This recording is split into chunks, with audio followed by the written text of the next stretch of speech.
కార్యం నా జీవితంలో అది. అందుకు దేవుడికి నేను ఎంతగా రుణపడి ఉన్నానంటే, ఎంతగా స్థుతించిన నేను ఆయన రుణం తీర్చలేను. ఈ గృహం విషయంలో కూడా మేము మొదలు పెట్టుకున్నప్పుడు కనీసం చేతిలో రూపాయి లేకుండా మొదలు పెట్టుకున్నాం.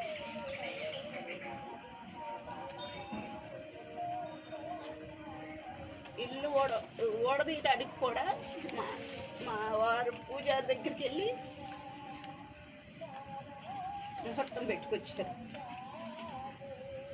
9:35 కానీ ముహూర్తం పెట్టి ఓడదీయడానికి నేనేం ప్రార్థన చేస్తుంటే ఆయన ఏం ముహూర్తం పెట్టుకొచ్చాడు.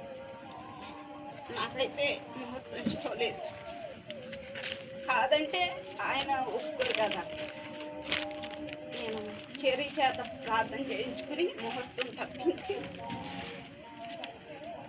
ఓ 10 నిమిషాలు లేటుగా, అది సేల్లో లేటుగా ఒక్కదీరా ప్రార్థన చేసి నువ్వే తీసేసేయని చెరి ప్రార్థన చేసి అది తీసేసాడు. అలా మొదలుపెట్టిన నా గృహానికి మొదటి నుంచి ఎటువంటి ఆటంకం లేకుండా ఎంత గొప్ప కార్యాలంటే, అసలు మొదలుపెట్టింది మేస్త్రి రావటమే తప్ప, మేస్త్రి రాకపోతే మా ఇల్లు ఆగటమే తప్ప మేముగా మాకు దగ్గర డబ్బులు లేవు, అందువల్ల అయిపోయింది అన్న పరిస్థితి రాకుండా మొదలుపెట్టిన కాడి నుంచి చివరి వరకు ప్రతి ఒక్క విషయంలో సహాయం చేసినాడు. మేము బ్యాంకులో 50,000 అప్పు కట్టాలి మేము ఇల్లు కట్టుకునే టయానికి. మేము ఇల్లు కట్టుకుంటున్నామని మా వాళ్ళలోనే బ్యాంక్ నుంచి మేనేజర్ని తీసుకొచ్చారు.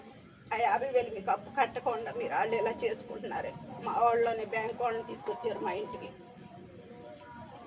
50,000 కడతారని తీసుకొస్తే అసలు మాకు ఆలోచన కూడా లేదు ఆ బ్యాంకు విషయం. కానీ వాళ్ళు వచ్చి 50,000 కట్టమంటాం కాదు, కానీ 50,000 కడితే మీకు 5 లక్షలు మీకు ఇస్తాము ఇల్లు కట్టుకుంటానికి, 50,000 కట్టేని నేను ఇప్పుడు లోన్ రాస్తాను 50 అని అంటే 50,000 కడితే 5 లక్షలు మాకు లోన్ ఇచ్చారు. మేము కట్టాల్సింది 50,000 అయితే మాకు 5 లక్షలు ఇచ్చాడు. అంటే మాకు అసలు ఆలోచన కూడా అక్కడ లోన్ తీసుకోవాలి మా ఇంటికి కట్టుకోవాలన్న ఆలోచన కూడా లేదు. కానీ దేవుడే వాళ్ళ ద్వారా మాకు 5 లక్షలు ఇప్పించాడు.